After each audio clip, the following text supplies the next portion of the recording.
Hi everybody, welcome back. So I am doing some cocktail R&D today. This is my first part in a series for wild cocktail foraging, and I am working with a very particular spirit today.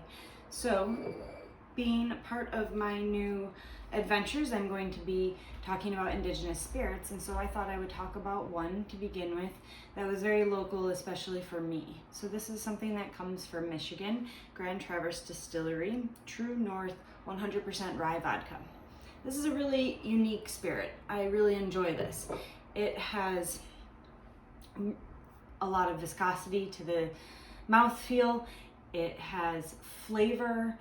There is depth and a lot of character going on in this vodka. So I pick up notes of orange, like dried orange peel, bitter orange peel. But then it has this really soft, lovely grain texture to it. So I am excited to work with it today. I have been working with Angie Jackson, and we are going to be doing a series of things together. So this is the first on trying to create wild foraged cocktails. I'm going to come up with a guide on how to create cocktails that will be local, they will stay indigenous, they will stay true to the area in which they come. So Angie and I, her being also from Michigan, and her living in Michigan, she is known as the Elixir Fixer. So she has her syrups that she makes as well. I have a blueberry lavender syrup of hers today, the blueberries that do come from Michigan as well as the lavender. So it is really, really, really lovely. I have some amazing blueberries that I bought at the market yesterday. So these ones are not from Michigan, they're from Illinois, and they are absolutely incredible right now. It is blueberry season. I have lavender, but I don't have any fresh lavender. I have dried, and it is also really lovely. So I did pick this up at the market as well. I try to keep lavender on hand all the time. It is a very, very, very calming herb or whatever, and I really love it. So we have a few different things that I have to work with as well. I have some strawberry infused Campari. I have a couple of vermouths. I have a peach infused white vermouth. I also have a raspberry peach syrup. This is raspberry, peaches, and sugar, and that's it. So if you watched my video on how to make a raspberry peach daiquiri, I talk about that syrup in there. I have a few bitters over here, just an orange bitter. I do have regular Ango bitters in the other room, but I didn't think I would use them today. So I also have a crude bitter. So whenever I travel and I go different places, I always go to liquor stores and things like that, but I usually try to pick up a local bitter, something that's made from somebody that is local to the area. So I pick up small batch bitters all over the place. So this one I believe I picked up in Baltimore, and then I have the Hudson Standard. So this one comes from Hudson, New York, and this one is really great. This one is Love Struck, and what's it say? Trying to see if it says right here. So it is spring water, alcohol, hyssop, herb, and spice. It's really lovely, spicy and hot, so it gives a nice little zip to a cocktail. And I have some Demerara syrup, I have some lemons, I have lime, I have really beautiful herbs as well. So one of my really cool little treats I do have, so Leonard was able to get through Regalis some samples of just some absolutely killer different types of vinegars. We have olive oils as well that I'm using in my breads and things. So I have a bunch of different vinegars I can use. Typically I would make maybe a fruit or an herb shrub, but I didn't do that, and I would still kind of like that acidity today. So I can just add a little bit of really beautiful vinegar to the cocktail, and try to balance it that way. This one is a white balsamic vinegar. I have a pink grapefruit. So while we talk about these, I am going to taste them as well.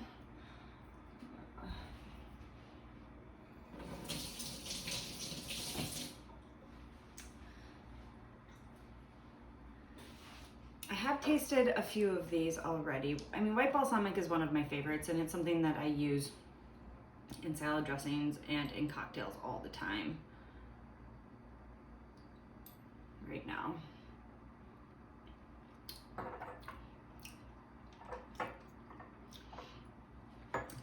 Very good. Tastes like peaches.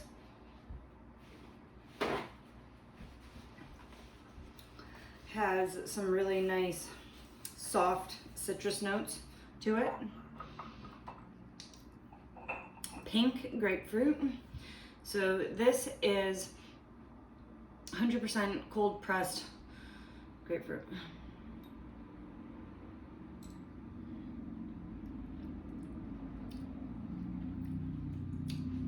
So it tastes like a grapefruit flower. It is so delicate, very universal. I mean, it tastes like a pink grapefruit, which automatically has a high amount of acidity to it as it is. This is lovely. I would add this to any Paloma I would ever drink. I would add this to just about any cocktail that wanted grapefruit in it to brighten it up. It is really incredible. So then we have a different types of varietal vinegar, or grape varietal vinegars as well. So OMED makes really incredible things. I will do a little segment on them in the near future as well. So this one is a Chardonnay vinegar. These little caps are so terrible, so I hope I don't have too many issues with them.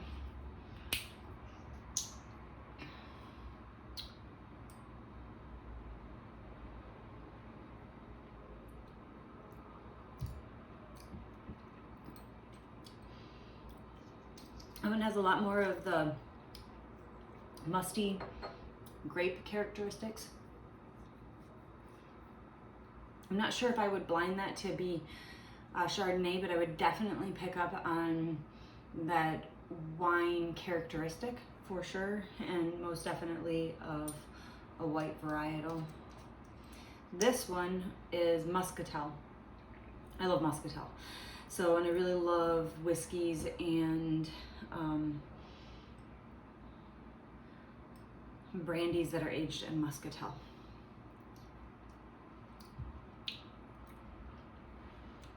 So that high level of oxidation that occurs with the Muscatel in and of itself is very present in that. You really get those yeasty kind of characteristics to it as well. It's lovely. It's not something I think that I will be using today, but so I'm going to set it over here for now, but it is really great. All right, this one is a rosé vinegar.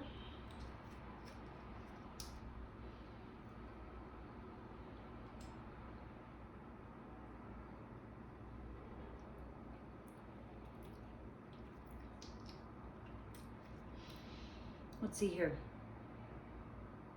I really enjoy this one. On the ones that are done by Mill Press, they do give an acidity level, but I don't see it on the ones from OMED. So I'm not sure what the acidity level on this is, but it is high. It gets you a real punch in the back of the throat there. I think it's really nice to mix this with some herbs and some citrus. You're really gonna get some lovely flavors to come out. So I'm gonna keep that over there. This one is Cava.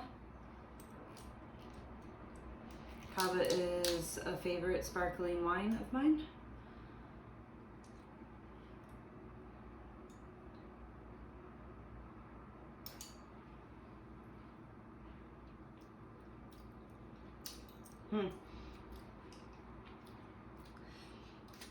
I'm not so sure about that with the cocktails today. I was expecting something delicate, and that is not it at all. It's a little more pungent. It has a lot of earth tones going on in it, real grassy, hay notes.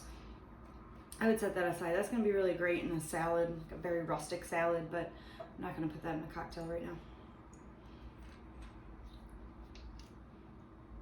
This one is champagne.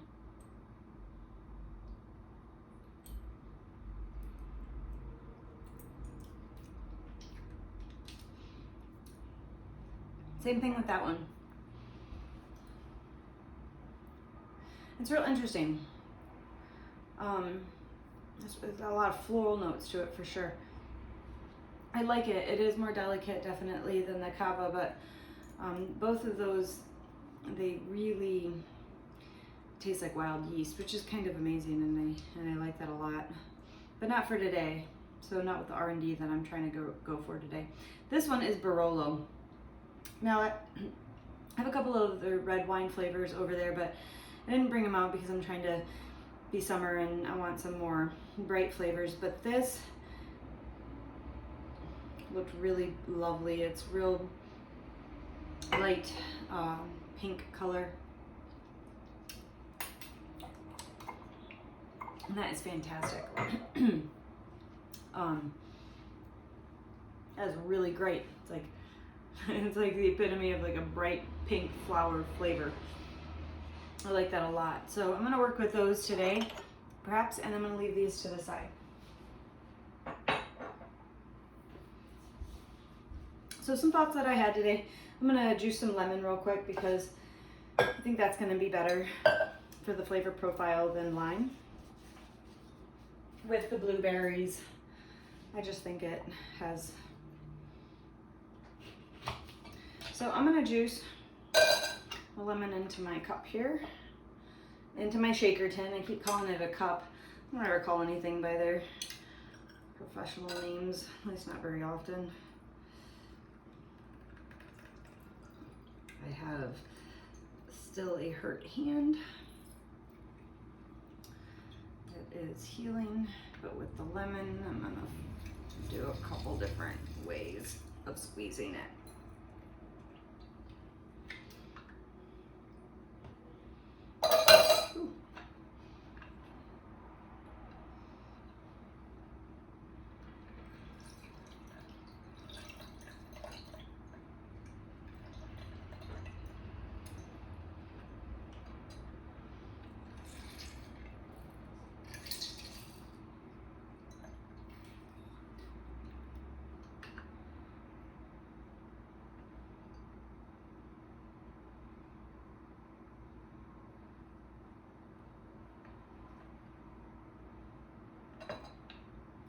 I like to try to get as much out of this as I can, so I squeeze each half and then I try to put them together.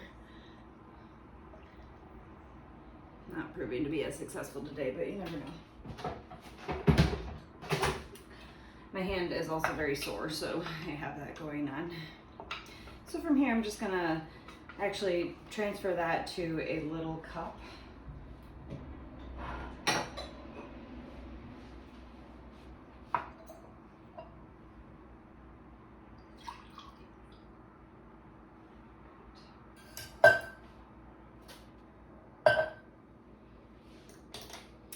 So, some of my thoughts here. I'm gonna use Campari. I'm gonna use my beautiful vodka here. I'm gonna have this be the predominant flavor. I want my blueberry lavender. I think I'm gonna add actually more blueberries to it because this is a syrup. So it's gonna automatically just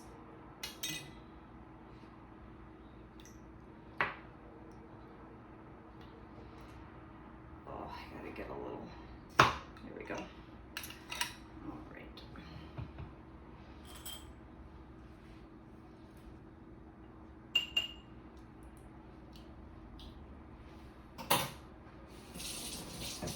It's really great. Lots of lavender in there, really lovely. So, but because of the sweetness in it, I do want more blueberries. So I'm gonna add probably just like almost a handful of blueberries in there. I don't know. I think maybe you can have too many, but it is the season for them. So typically I'm just gonna add a half an ounce of the blueberry lavender.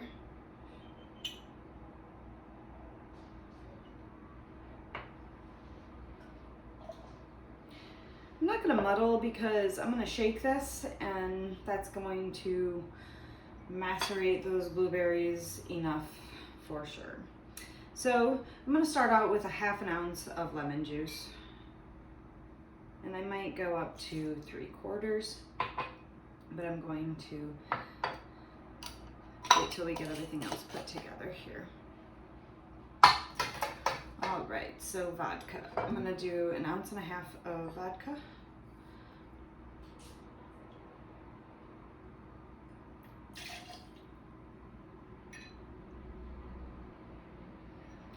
And so what am I thinking of? I don't know. I'm just trying to think of the flavors that are very seasonal, the flavors that are local to this area, to where this vodka is distilled. I want to think about balancing that sweetness with the acidity, which is why I've got both lemon juice and then I have a little bit of this vinegar that I can use. And when I use this vinegar, I'm really using very, very tiny amount of it. I want some bitterness in there too. I've got a couple different things I could use. I have Campari, which is a bitter, very grapefruit-esque characteristics. And then I have this really beautiful Mirto. So this is another Amari type liqueur that is found in Sicily. So both of them are gonna add lovely bitter characteristics to the drink. I do have some vermouths which can add another sort of acidity and or sweetness level to the cocktail. So I'm thinking about all of these things. So for me personally, and that's who I'm creating this drink for currently, I want something that has some really heavy fruit notes to it. I want something that contains a little bit of bitterness. So I'm gonna actually, I'm debating on the strawberry Campari only because I've got the blueberries and lavender and that's what I want to shine through as far as the fruit goes. So I'm gonna use regular Campari. I'm not gonna use that much. I think I'm going to use a half ounce. The vermouth that I have over here is a Dolin Blanc vermouth. So it is a sweet white vermouth. I don't want that right now. So I do have some dried vermouth in my refrigerator. I'm going to grab the dried vermouth instead.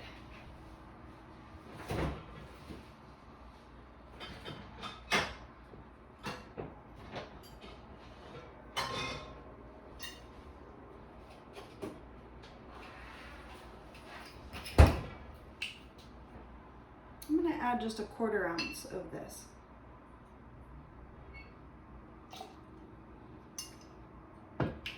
We're just kind of having fun here. I don't know what will happen. I can't imagine that it is going to taste bad necessarily. And then with this, I'm going to add just an absolute dash of the white balsamic. This one it has the sweetest characteristics to it, but that nice pungent. And I'm gonna add just a 1/4 to a 1/2 bar spoon.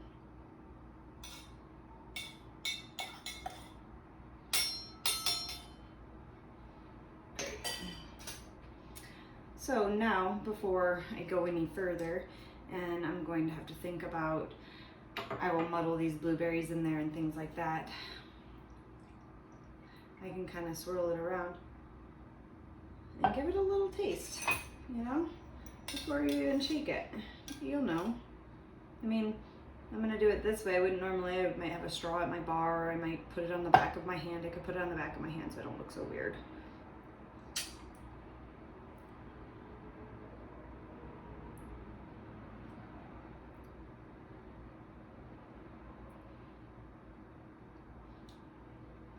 I like it. I like it. I want to see what it's going to be like after I put ice in it. So, pardon me, but I have to go grab some ice. I did not prepare ice this time, so right back.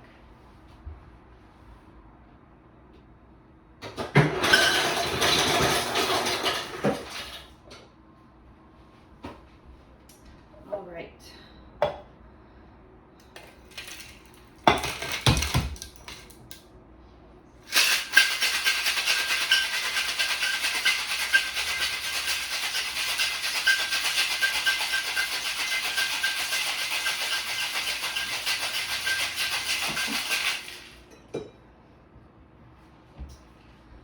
Didn't grab a glass. I gotta think about what kind of glass I want to put this in.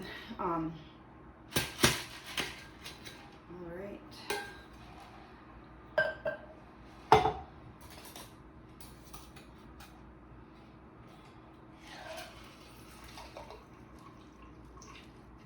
I could double strain this, I mean, and it wouldn't hurt to do such a thing just because I had the fresh blueberries in there, so you do that so you don't get any blueberry skins into the cocktail.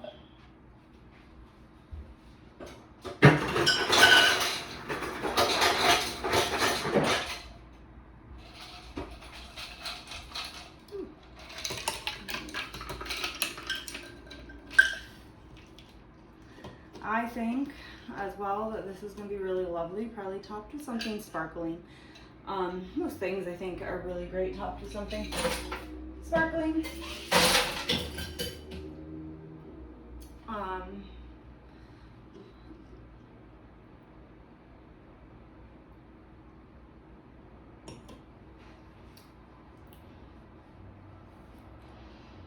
Well, that's absolutely delightful. I will definitely put a little bit of sparkling on top of it. And I am thinking just a sparkling wine of some kind, maybe just to dry it out a little bit even, and it will be really lovely that way. I will garnish it with some with some dried lavender that I have as well. So, and I'll probably just kind of delicately put it in there. I'll probably put a few pieces in, you know. Be something really lovely like that. You can go smaller, more delicate too if you'd like. Do a little bit of each, but anyways, that's really great. So I think that I am pretty good with that for now. I will do a little more write-up on it, give you guys a recipe for it, and you guys can try and make it at home. So please look out on my blog for a whole bunch of things. I've got write-ups coming about indigenous spirits. I've got some write-ups coming about some beautiful people that I'm meeting and some dinners that I'm trying to collaborate with.